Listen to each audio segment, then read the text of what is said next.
Hi all, welcome back. So let's continue with our topic, that is time of supply of services. Fine. So let's start it with cessation of supply of service. Friends, ये cessation of supply of service क्या होता है? मान लीजिए आपने किसी को security services का या हाउसकीपिंग का कॉन्ट्रैक्ट दे रखा है 3 महीने का. मान लीजिए जैन टू मार्च का आपने कॉन्ट्रैक्ट दे रखा है किसी को सिक्योरिटी सर्विसेज का, और 3 महीने का आपने कंसिडरेशन डिसाइड किया है कि 3 महीने के 30,000 रुपए ले लेना फॉर प्रोवाइडिंग सिक्योरिटी सर्विसेज. पर मान लीजिए फेब खत्म होते ही आपने डिसाइड किया कि अब आपको सिक्योरिटी सर्विसेज की जरूरत नहीं है.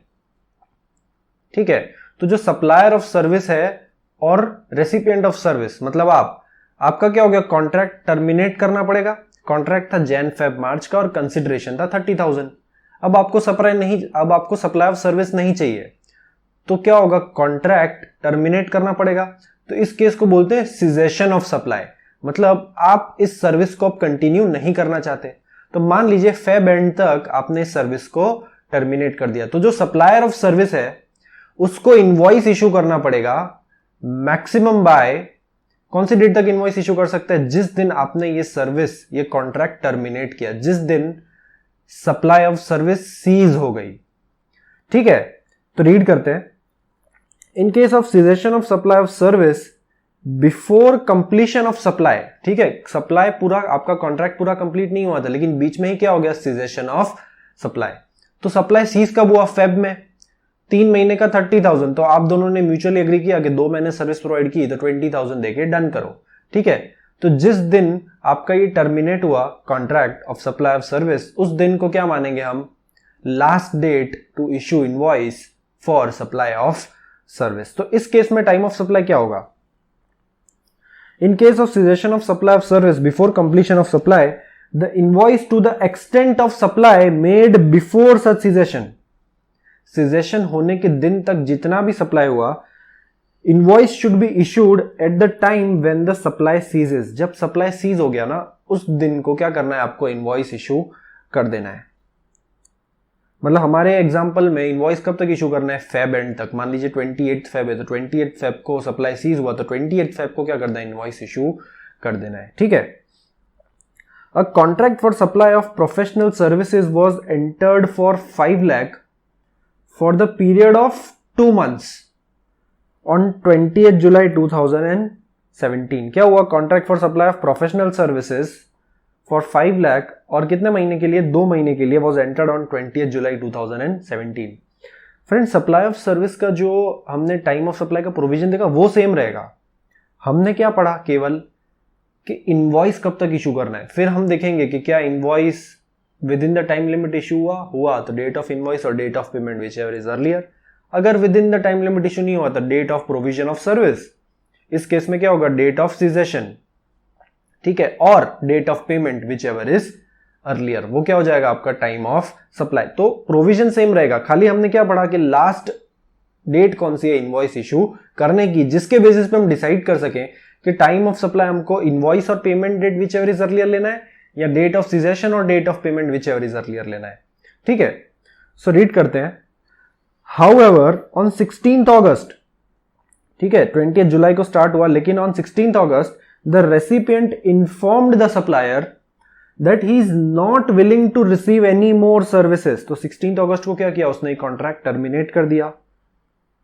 Both of them mutually agree that the services provided till date can be valued at 3,50,000. दोनों ने एग्री किया कि 16 अगस्त तक जितनी भी सर्विस प्रोवाइड हुई उनकी वैल्यू थी 3.5 लाख रुपए. The invoice for this was issued on 20th August 2018 and payment was made by the recipient on 25th August 2018. Invoice कब इशू हुआ, 20 अगस्त को. कब तक इशू हो जाना चाहिए था, सीजेशन के डेट के दिन तक, मतलब 16 अगस्त तक इनवॉइस इशू हो जाना चाहिए था. इनवॉइस इशू हुआ 20 अगस्त को, तो टाइम ऑफ सप्लाई क्या होगा, date of cessation of service और date of payment whichever is earlier, क्योंकि invoice within time limit as prescribed under section 31 subsection 6 issue नहीं हुआ. ठीक है, so payment was made on 25th August. Answer क्या है, here the cessation of supply occurs on 16th August. the date by which the invoice should have been raised was also 16th August. 16 अगस्त तक invoice raise हो जाना चाहिए था. However, invoice was issued on 20th August 2017, which is after the prescribed time period under section 31. So, the time of supply will be the earlier of date of completion of service, that is 16th August 2017, and the date of payment, that is 25th August, whichever is earlier, which comes to 16th August. ठीक है friends, clear है. ये था provision of time of supply of service in case of cessation of supply. आगे बढ़ते हैं. Receipt of services that are taxable under reverse charge. तो reverse charge के केस में क्या प्रोविजन है ये देखते हैं. ठीक है, time of supply of service on which GST is payable on reverse charge basis is as follows. ठीक है, date of payment or date immediately following 60 days since the issue of invoice by the supplier. मतलब इस case में time of supply क्या होगा? Time of supply of service reverse charge. ठीक है, तो क्या कहता है फ्रेंड्स, रिवर्स चार्ज के केस में क्या होगा? रेसिपिएंट ऑफ सर्विस गवर्नमेंट को टैक्स पे करेगा. तो क्या कहा है? Date of payment by the recipient of service और 61st day from the date of issue of invoice by supplier. ठीक है, तो मान लेते हैं आपका डेट ऑफ पेमेंट है 1 जून और date of issue of invoice by the supplier was 1 May. तो इस केस में टाइम ऑफ सप्लाई क्या होगा? इस केस में टाइम ऑफ सप्लाई होगा, इसमें 60 डेज ऐड करेंगे, which approximately comes to 1 July. ठीक है, 61st day from the date of issue of invoice by the supplier which approximately comes to 1 July. So 1 June और 1 July, whichever is earlier, and that comes to 1 June. तो 1 June क्या होगा आपका time of supply in case of reverse charge. तो friend simple है, क्या करेंगे? Supplier के इनवॉइस का डेट, उसमें 60 डेज ऐड करेंगे और जो डेट आएगा उसको डेट ऑफ पेमेंट के डेट से कंपेयर करेंगे, and which ever is earlier would be your time of supply in case of services received under reverse charge. Fine, तो एक एग्जांपल देख लेते हैं. Determine the time of supply from the given information. Assume that the services being supplied is taxable under reverse charge. ये कैसा transaction है? Reverse charge वाला transaction है. Supplier of service issues the invoice on May 4 for service provided. There is a dispute about amount payable and the payment is delayed. ठीक है, payment क्या हो गया है? डिले हो गया है. May 4 को क्या हुआ आपका? इनवॉइस इशू हुआ और पेमेंट आया 21 अगस्त को. तो date of invoice plus 60 days करेंगे. ठीक है, तो क्या आएगा? जुलाई 4.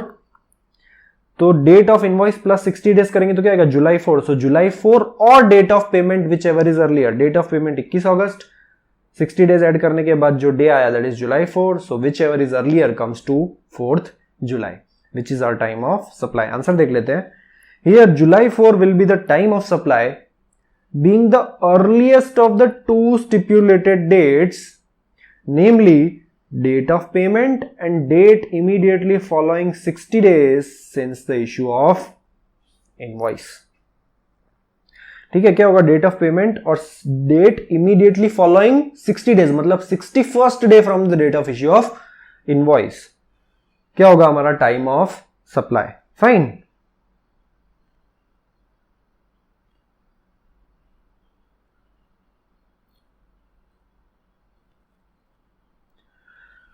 सो एक और प्रोविजन है.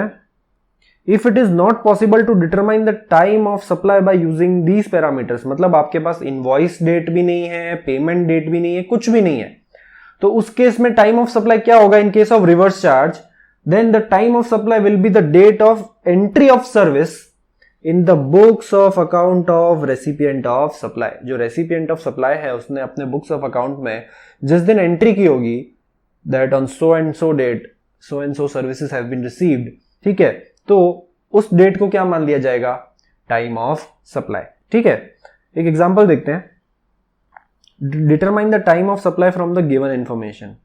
A German company issues email informing its associated company ABC Limited of the cost of technical services provided to it। German company ने क्या किया? ईमेल डाला उसकी एसोसिएटेड कंपनी को, ABC लिमिटेड को, of the cost of technical services provided to it. ठीक है, जुलाई 2 को ABC limited transfers the amount to the account of German company. तो डेट ऑफ पेमेंट क्या है? ABC limited transfers the amount to the account of German company. So, as there is no prior entry of amount in the books of account of ABC Limited, July 2 will be the date of time of supply, being the date of payment in terms of second proviso to section 13 subsection 3. ठीक है, तो ABC Limited ने 2 जुलाई को amount transfer किया, fine, German company के account में। इसके अलावा हमारे पास कोई इंफॉर्मेशन नहीं दी गई है, तो क्या होगा? जो डेट ऑफ पेमेंट है उसी को क्या मान लेंगे हम? Time of supply. ठीक है फ्रेंड्स, क्लियर है, सिंपल। आगे बढ़ते हैं।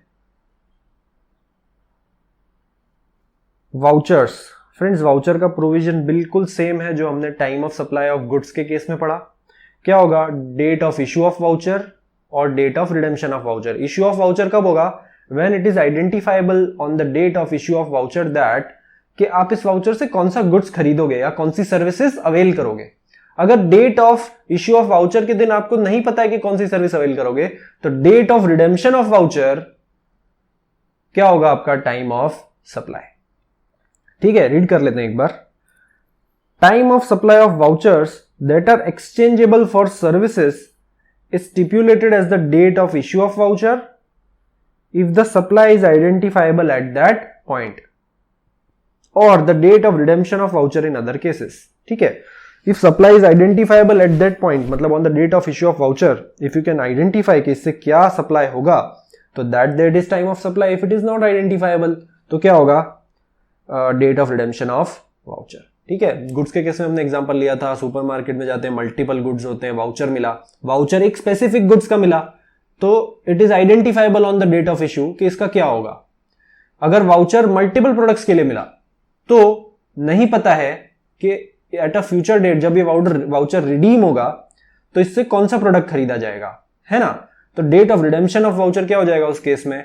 Time of supply. उसी तरीके से सर्विसेज के केस में, ठीक है, आप किसी ऑर्गेनाइजेशन में गए, वहां पे अकाउंटिंग सर्विसेज भी है, ऑडिट सर्विसेज भी है, ठीक है, कंसल्टेंसी भी है ना। अगर आपको वहां पे कंप्यूटर रिपेयरिंग सर्विसेज चाहिए तो वो भी उनके पास अवेलेबल है, ठीक है। आपको उनसे आईटी सर्विसेज चाहिए, सॉफ्टवेयर बाय करना है ना, वो भी अवेलेबल है, सॉफ्टवेयर कस्टमाइज करना है वो भी अवेलेबल है, ठीक है।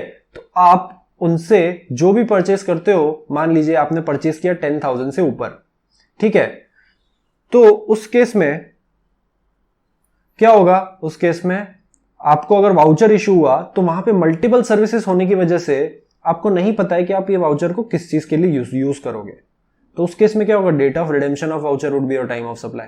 बट अगर आपको पता है कि वाउचर को आप किस चीज के लिए यूज करोगे और वाउचर किसी एक स्पेसिफिक प्रोडक्ट का है, मान लीजिए उस वाउचर से केवल आप कोई सॉफ्टवेयर बाय कर सकते हो या कोई सॉफ्टवेयर कस्टमाइज कर सकते हो, तो date of issue of voucher would be your time of supply. ठीक है, एक एग्जांपल देख लेते हैं।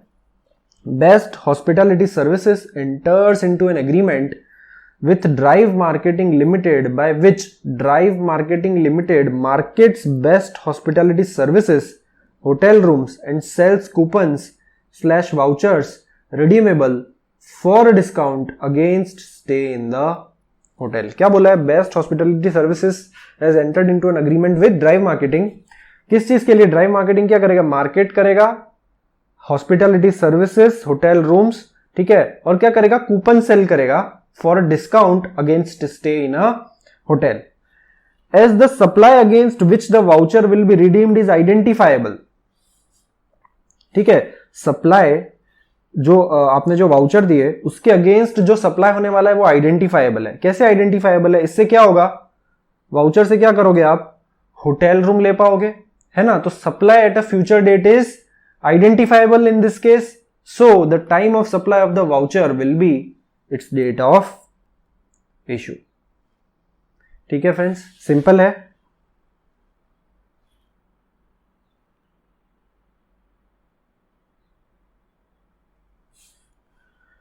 If the situation is not covered by any of the provisions discussed above, ठीक है, इसको कहेंगे हम रेसिडुअल प्रोविजन, रेसिडुअल केस। ठीक है, रेसिडुअल केस मतलब ऊपर हमने जो भी पढ़ा, time of supply of services in case of forward charge, time of supply of services in case of continuous supply of services, है ना, time of supply in case of voucher, ऊपर आपने जितना भी पढ़ा उनमें से किसी भी केस की आपके पास कोई भी इंफॉर्मेशन नहीं है तो उसको कहेंगे हम रेसिडुअल केस। और रेसिडुअल केस जब होता है तब इस केस में गवर्नमेंट कहती है कि आपको टाइम ऑफ सप्लाई जो आइडेंटिफाई करना है वो कैसे करना है। So in this case date on which the return for the period is required to be filed, जो आपका रिटर्न फाइलिंग होगा वो डेट, और date on which GST is paid, क्या होगा आपका ये टाइम ऑफ सप्लाई। फाइन। फिर है सेक्शन 13 सब सेक्शन 6 जो कहता है time of supply in case of addition in value. Addition in value मतलब लेट पेमेंट आया, इंटरेस्ट कलेक्ट किया, लेट फीस कलेक्ट की, पेनल्टी कलेक्ट की, तो इस केस में क्या हो गया, date of receipt of interest और लेट फीस और penalty would be considered as time of supply. ठीक है, गुड्स के केस में भी सेम चीज पड़ी थी। आपने किसी को सर्विस सप्लाई की, बोला कि 1 महीने के अंदर पेमेंट देना, 1 महीने के अंदर पेमेंट नहीं दोगे तो 5,000 रुपए पेनल्टी लगेगी। तो मान लीजिए 20,000 की सर्विस थी और बंदे ने 2 महीने बाद पेमेंट दिया, तो उसने 2 महीने बाद पेमेंट दिया तो 20,000 सर्विस के प्लस 5,000 क्या दिया होगा, इंटरेस्ट और पेनल्टी, वॉट एवर यू से। ठीक है, तो 20,000 के लिए टाइम ऑफ सप्लाई कैसे डिसाइड होगा, वो डिसाइड होगा कि invoice within the 30 days of completion of service issue हुआ था कि नहीं हुआ था। हुआ था तो डेट ऑफ इनवॉइस और date of payment whichever is earlier. ठीक है, वो किसके लिए टाइम ऑफ सप्लाई डिसाइड करेगा, जो बेसिक वैल्यू है 20,000 उसके लिए।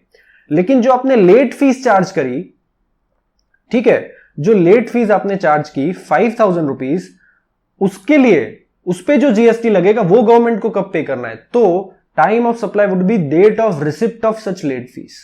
जिस दिन वो लेट फीस आई, मान लीजिए जैन का इनवॉइस था, 1 महीने में पेमेंट नहीं आया, पेमेंट कब आया, फेब में, तो Feb that is the date of receipt of interest और late fees would be your time of supply. और उसका जो टैक्स है वो आपको गवर्नमेंट को मार्च में पे करना रहेगा, क्योंकि हमने जनरली अभी तक मैंने आपको ये बताया है कि जैन का टैक्स फेब में पे करना रहता है ऑन और बिफोर 20th फेब, तो फेब का टैक्स मार्च में पे करना रहता है ऑन और बिफोर 20th मार्च। ठीक है, so let us have a look at some illustrations. ठीक है, तो इस इलस्ट्रेशन से हम लोग का time of supply of service जो है वो क्या हो जाएगा, पूरा का पूरा रिवाइज हो जाएगा। ठीक है, सो इनवॉइस डेट कौन सी है, invoice date is 10th October. Invoice due date कौन सा है, 20th October. Payment that is entry in supplier's books and credit in the bank, ये क्या है, पेमेंट की इंफॉर्मेशन है। और हमने पढ़ा था डेट ऑफ पेमेंट किसको मानेंगे, date of entry in the books और credit in the bank whichever is earlier. तो इस केस में क्या होगा, 26 अक्टूबर। तो हमको सबसे पहले क्या देखना होता है सप्लाई ऑफ सर्विस के केस में, is invoice issued within the due date as mentioned under section 31। तो इनवॉइस का ड्यू डेट है 20 अक्टूबर, इनवॉइस इशू हो गया 10th अक्टूबर को, तो invoice within the due date before due date issue हो गया है। तो हमारे लिए टाइम ऑफ सप्लाई का प्रोविजन क्या होगा, डेट ऑफ इनवॉइस और date of payment whichever is earlier which comes to 10th October. Second देखते हैं, इनवॉइस का ड्यू डेट है 20 अक्टूबर, इनवॉइस इशू हुआ 30 अक्टूबर को। तो टाइम ऑफ सप्लाई का प्रोविजन क्या होगा, date of provision of service और date of payment whichever is earlier. So date of payment in this case is 10th October और date of provision of service कौन सा है, 20th October, ठीक है। So 10th October would be our time of supply. आगे बढ़ते हैं। Invoice date is 26 दिसंबर।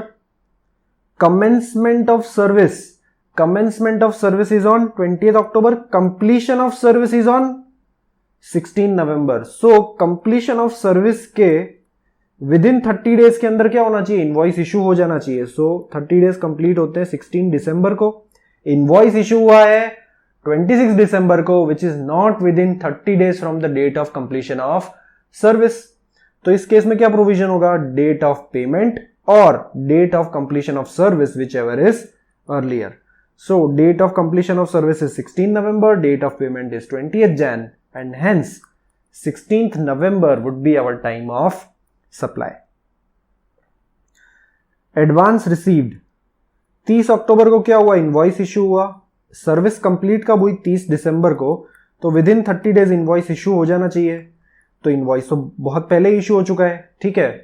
तो इस केस में प्रोविजन क्या होगा, डेट ऑफ इनवॉइस और date of payment whichever is earlier. So 30th October को क्या हुआ, एक पेमेंट आया। तो डेट ऑफ इनवॉइस और डेट ऑफ पेमेंट सेम है, तो क्या होगा 30th October would be our time of supply. लेकिन कितना आया, part payment 40% payment received in advance on 30th October, 60% post supply. Supply खत्म होने के बाद कितना आया, 60% पेमेंट आया। तो इस केस में टाइम ऑफ सप्लाई क्या होगा, डेट ऑफ इनवॉइस और date of payment whichever is earlier. So 4th दिसंबर को क्या आया, 60% पेमेंट आया, ठीक है। सो 4th दिसंबर और 30th October whichever is earlier comes to 30th October, ठीक है। अब देखते हैं हम continuous supply of service.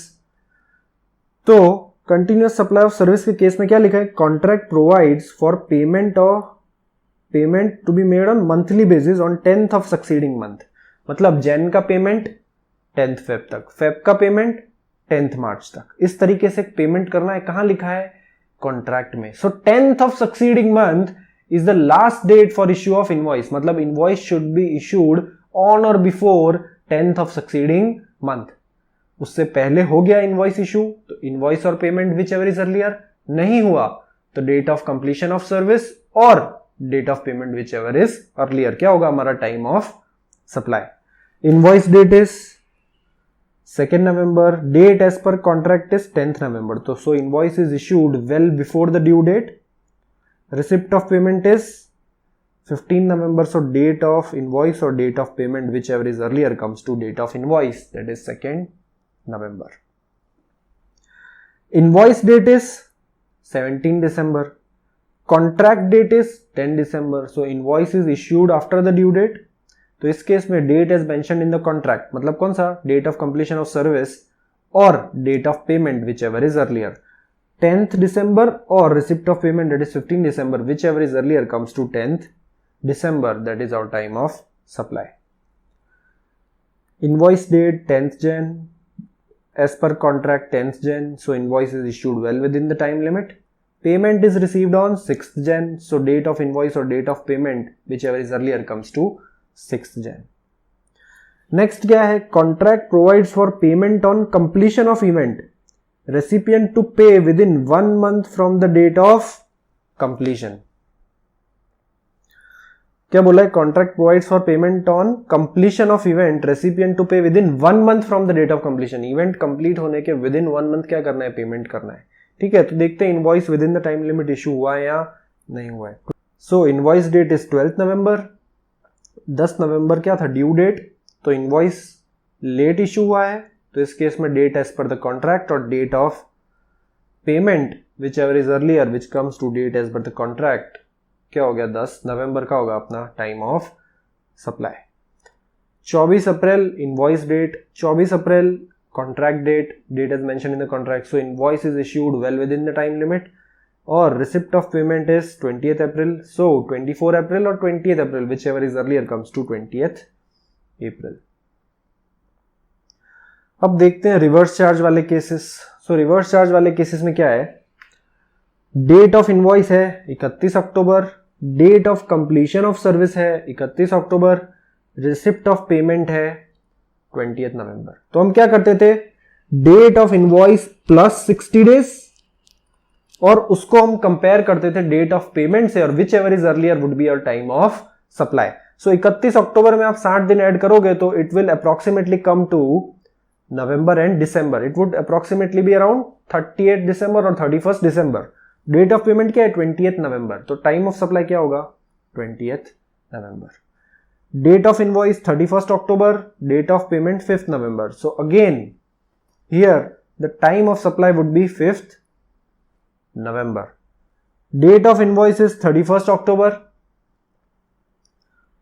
Payment by recipient is on 10th Jan, which is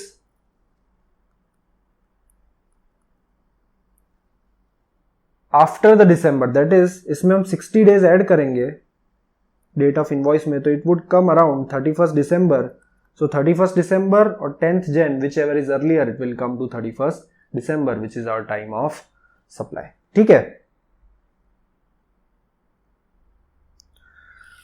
vouchers के केस में देख लेते हैं। So voucher issued to a recipient after the supply of service for specific goods for the same service valid for 1 year. क्या बोला है? For specific goods, मतलब date of issue of voucher के दिन हमको पता है कि इससे कौन से गुड्स परचेज होंगे, तो date of issue of voucher in itself is a time of supply. तो date of issue of voucher कौन सा है? 1 नवंबर, और वही क्या है हमारा time of supply. Voucher issued to a recipient of machinery for availing repair services और for goods, specific goods worth 5000 valid 1 year. ये भी किसके लिए है? स्पेसिफिक गुड्स के लिए। तो उस केस में भी क्या हो गया? Date of issue of voucher would be our time of supply. अगर हमको सर्विस वाउचर जिस दिन मिला उस दिन हमको नहीं पता है कि ये किसके लिए रिडीम होगा, तो date of redemption would be our time of supply. ठीक है, so friends let's revise once time of supply of goods. ठीक है, so time of supply of goods in case of forward charge, इसमें क्या था? If supply involves movement of goods, तो invoice should be issued on और before the date of removal of goods. ठीक है, so time of supply का provision क्या था? Date of issue of invoice और the last date on which invoice should have been issued. तो हमारे removal वाले केस में invoice should have been issued on और before removal. So date of removal और actual date of issue of invoice whichever is earlier would be our time of supply.